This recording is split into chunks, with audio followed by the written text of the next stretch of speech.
I like eBird, but I also don't like eBird in some ways. And something happened when I started using eBird pretty regularly that made me not like it very much.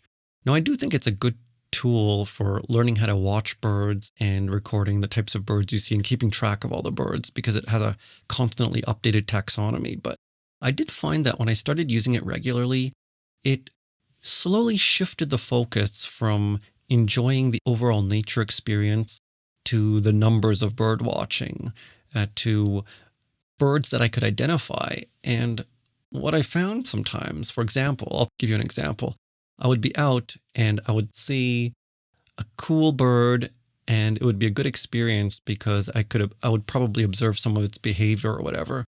And in a cool experience like that, if I didn't see something that allowed me to identify the bird, and at the end, there just wasn't enough information to identify it down to the species level, but it was still a good sighting, I kind of paid less attention to it than the birds I could identify, even if the experience of watching those other birds wasn't as good. Like maybe I saw a bird in the distance and I took a photo of it, but that photo wasn't very good, and I focused more on that experience. And so I think this overall gamification of birding, of bird watching, was not really a good thing.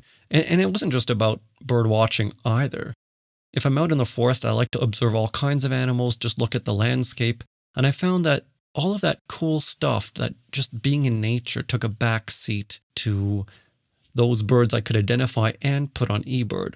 I think in general, gamification is a bad thing because it takes a nice holistic human experience and it collapses it down to numbers. It collapses all of that down to a few dimensions that can be tabulated and recorded in some kind of system.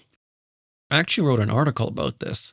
I wrote an article about the 3 levels of human activity. When there's a specific activity you like to do, it goes through 3 levels. I like to think of it this way anyway. The first level is just initial curiosity. And the initial curiosity is when you just see something and you like it and you want to learn more about it, but you don't know much about it yet. And then you act on that initial curiosity. The second stage, or the second step, the second level of human activity, is a sort of more serious, but still almost naive exploration of it. And when you go and explore something, and you just learn for the sake of the joy of learning. You go out for the sake of the enjoyment of being in nature, for example, when it comes to bird watching. You look at birds because you like looking at them. And then the third level of human activity is when you start to become very systematic about it, and it becomes an almost industrial mechanized process. And the overall activity then takes on a kind of very mechanical feeling where it becomes almost so complex that it's an entity unto itself that starts to serve itself rather than your own initial curiosity. And I think it's very dangerous. I think in modern industrial civilization, machines, automation, and computers have kind of conditioned us to always proceed to the third level of human activity, that third level where everything becomes highly mechanized. And that's not a good thing in most cases. I think it's almost always a bad thing, especially when it comes to your own personal enjoyment and creativity and doing things. When you get to the third mechanized stage of that activity.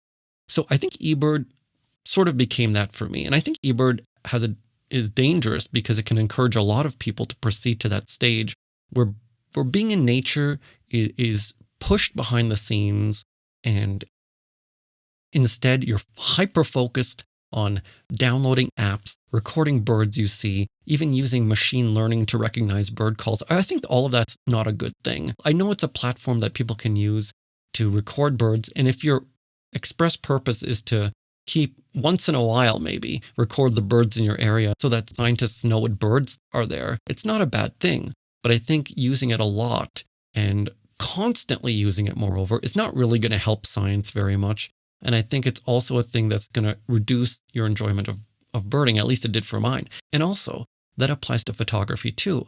I found that using eBird distracted me from bird photography and photography in general, because when I was out, often when I was using eBird when I was out, I would take pictures of birds just for ID shots. And I think that also really harmed my photography because I was missing out on beautiful scenes of either common birds or landscapes or other things in the scene, like macros, that I could be taking, but instead I was spending a lot of my energy taking record shots of birds, and that hurt my photography. So all that being said, I decided to stop using eBird for a while. I barely used eBird in 2025 and 2026. I haven't submitted a list in 2026, and I think I submitted maybe 10 or 12 lists in 2025.